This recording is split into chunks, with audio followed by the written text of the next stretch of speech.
নমস্কার, নবভারত নেটওয়ার্ক নিউজে আপনাদের সকলকে স্বাগত জানাই। আমি মৌসুমী। হাইলাকান্দিতে কাঠাখাল নদী থেকে অবৈধভাবে অবাধে বালু পাচারের অভিযোগ উঠেছে। এতে সরকার লক্ষ লক্ষ টাকার রাজস্ব হারাচ্ছে। সরকার রাজস্ব হারালেও বন বিভাগের কতিপয় আধিকারিকের পেট ভরছে। সিন্ডিকেট কায়েম রাখতে দরপত্র আহ্বান করে বালুমহাল মহালদারকে সমঝে দেওয়া হচ্ছে না। স্ক্রুটিনি করার অজুহাতে মাসের পর মাস থেকে বালুমহালের দরপত্র আহ্বান করে মহালদারকে বালুমহাল দেওয়া হচ্ছে না। এ ব্যাপারে তদন্তক্রমে শীঘ্র বিহিত ব্যবস্থা গ্রহণের দাবি জানিয়েছেন বালুমহালের দরপত্র জমাকারীরা। হাইলাকান্দি বন বিভাগের অবৈধ কারবারের অভিযোগ করে বালুমহাল দেওয়ার দাবিতে হাইলাকান্দির জেলা শাসকের কাছে এক স্মারকপত্র প্রদান করেন কাঠাখাল নদীর ৩ নং ইউনিটে বালুমহালের টেন্ডার জমাকারী বিশ্বনাথ মজুমদার। দাবি পূরণ না হলে হাইলাকান্দির জেলা শাসকের কার্যালয়ের সামনে ধর্ণা দেওয়ার হুঁশিয়ারি দেন আলতাফ হোসেন বরভুইয়া, বিশ্বনাথ মজুমদার, রৌশন উদ্দিন সহ অন্যান্যরা। হাইলাকান্দি থেকে রাহাতুল আক্তার বরভুইয়ার রিপোর্ট। এভাবে নিত্য নতুন খবর পেতে অবশ্যই এনভিএন সংবাদকে আপনারা লাইক, শেয়ার, সাবস্ক্রাইব ও ফলো করে দেবেন। ধন্যবাদ। বন্ধুগণ, আজকে আপনারা দেখাবার উদ্দেশ্য হইল বিগত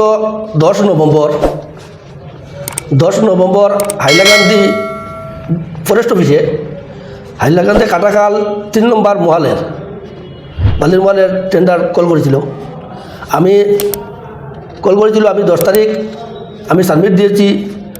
ডিপার্টমেন্টের নিয়ম অনুযায়ী আমি 7,35,000 টাকা আমি এফডি মানি জমা দিয়েছি।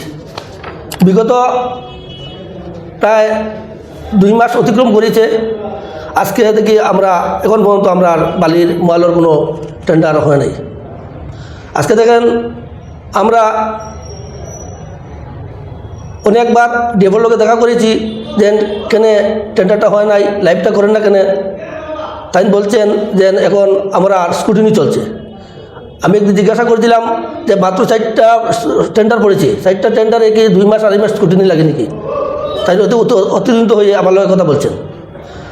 বিগত প্রায় 1 মাস আগ থেকে আমরা কাটাখাল 3 নম্বর মহালের দেখতে পাইছি যে একটা সিন্ডিকেটের মাধ্যমে যে হাজার গাড়ি, 600 গাড়ি ডেইলি বালি উঠে এবং বাজারে বিক্রয় হচ্ছে। খবর পাওয়া মতো আমরা খবর লয়েছি ডিওপোয় 1100 টাকা করে পার গাড়িতে নিয়ে তাই বালি বিক্রয় করছেন এবং সিন্ডিকেট রাজ চালাচ্ছেন। আপনাদের মাধ্যমে একটাই দাবি যে হাইলাকান্দি ডিওপোকে সিন্ডিকেটটা বন্ধ করার লাগিয়া এবং ডিপার্টমেন্টের উচ্চপদস্থ আধিকারিকের দৃষ্টি আকর্ষণ করছি যে অতি সত্ত্বর এই বালি সিন্ডিকেট বন্ধ করার লাগিয়া। আজকে দেখেন আমরা হাইলাকান্দি ডিসি মহোদয়ের কাছে একটা মেমোরেন্ডাম দিয়েছি এই বিষয়ে যে হাইলাকান্দি 3 নম্বর বালির মহালে যে অবৈধভাবে বালি পাচার হচ্ছে ডিএফওর মাধ্যমে 1000 টাকা করে তাই নিয়ে। আরও সিসিএফের কাছে একটা আমরা মেমোরেন্ডাম দিয়েছি বিগত 21 তারিখ আমরা মেমোরেন্ডাম দিয়েছি কমিশনারের কাছে এবং 22 তারিখ দিয়েছি তোমার চিফ কনজারভেটরের কাছে। আমি আপনার মাধ্যমে একটি জিনিস জানতে চাই ডিওপোকে, আমি অতি সত্ত্বর দুদিন এই বালি সিন্ডিকেটটা বন্ধ না হয় আগামীতে আমি পিএসএফের কাছে এই মেমোরেন্ডাম দিতে বাধ্য হব এবং বিভাগীয় মন্ত্রী মহোদয়ের সঙ্গে দেখা করে এই বিষয়ে অবগত করব। আশা করি আমি তার সঙ্গে দেখা করলে উপযুক্ত যে বিচার পাব। না হয় আগামী দিন আমরা বিভিন্ন দল সংগঠন নিয়ে যে হাইলাকান্দি ডিসি অফিসে ঘেরাও করার প্রস্তুতি নিতে বাধ্য হব।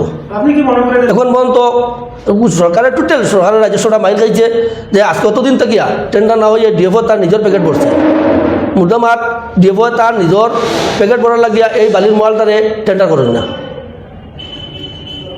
আজকে বিভিন্ন এই ডিএফওর দ্বারা এটা অরাজকতা ডিপার্টমেন্টও চলে দাঁড়ি কিন্তু মুদ্রামাত এটা অরাজকতা চলেন এবং হাজার গাড়ি ফাতর হতার গাড়ির কোনো চালান চেক নাই, কোনটা নাই, বালির নাই, বালির টোটেল আজকে আর একটা মহাল লই আজকেই চলেন। তাই আমি আপনার মাধ্যমে আমি ডিসি মহোদয়ের কাছে অনুরোধ যে অতি সত্ত্বর এই ব্যবস্থা নেবার জন্য। ধন্যবাদ। আমরা বিগত 26 অক্টোবর টেন্ডার কাটাখাল চেম্বার ইউনিভার্সিটিতে টেন্ডার মেরেছিলাম, কিন্তু এখনও টেন্ডারের কোনো লাইভ হয় নাই। আমরা ডিফোর কাছে গিয়েছিলাম হাইলাকান্দি ডিভিশনে। উনি বলেছেন যে প্রক্রিয়া চলছে, কিছুদিন দেরি হবে, কিছু বলে অনেকদিন দেরি হতেই যাচ্ছে। কিন্তু আমরা নিজেকে দেখলাম যে এই সেই কাটাখাল ইউনিভার্সিটিতে অবৈধভাবে অনেক বালি পাচার হচ্ছে। কিন্তু মহল ছাড়া বর্তমানে কোনো মহল নেই। এই বাতিগুলো কোথায় যাচ্ছে, কীভাবে কী হচ্ছে, এটা একটা দুর্নীতি চলছে। এটা তো এটা আপনাদের মাধ্যমে আপনারা জানাইতে চাই যে মহলটা খুলে দেওয়া হোক, লাইভ অপারেশনটা করা হোক। আমাদের ডিসি মহোদয়ের কাছে একটা দিয়েছিলাম, আর CCF এর মাধ্যমে একটা দিয়েছিলাম। ধর্ণা ধরবো মানুষের নাম তুলে না শো গাড়ি ডেইলি পাচার হর, কিন্তু কারা তুলে এটা তো আমরা নির্দিষ্ট করতে পারতাম না। কিন্তু আমরা জানা মতো ডিএফওর মাধ্যমে ডিএফওর 1100 টাকা করে পার গাড়ি দিয়া এই বালুটা মার্কেটও বিক্রি হয়। ডিএফওর টোটাল একটা সিন্ডিকেটের মাধ্যমে এই বালি বাজারটা জগতরা বিনা চালানে এবং চলে। আপনারা দেখতে পাইবা, আমি কয়েকটা ভিডিও ফুটেজ দিই আর যে এই কাটাকাল 3 নম্বর যত কিয়া যে বালি কীরকম উঠের প্রতিদিন 60 থেকে 70টা নাও চলছে, নাওয়ে বালি উঠের এবং গাড়ি বোঝাই হচ্ছে। এটা গুদামঘাট থেকে লইয়া কুসলা বাসডর, এরপরে আপনার গাগলাছড়া বিজের এখানে সব দিকে এখানে যতটা গাছ আছে প্রত্যেকটা ঘাটও বালি উঠের। বন বিভাগে আমি কয়েকবার অবগত করেছি যে এরকম আমরা সদুত্তর কোনো পাই নাই। না পাওয়া সত্ত্বেও আমরা ডিসি মহোদয়ের কাছে একটা মেমোরেন্ডাম দিয়েছি এবং চিফ কনজারভেটরের কাছেও একটা মেমোরেন্ডাম দিয়েছি। তারা সহজে আমরা মেমোরেন্ডাম দিয়েছি, আসলে তারা দেখবে বলছেন, কিন্তু পরবর্তী এখন পর্যন্ত কোনো শোনানো হয়নি।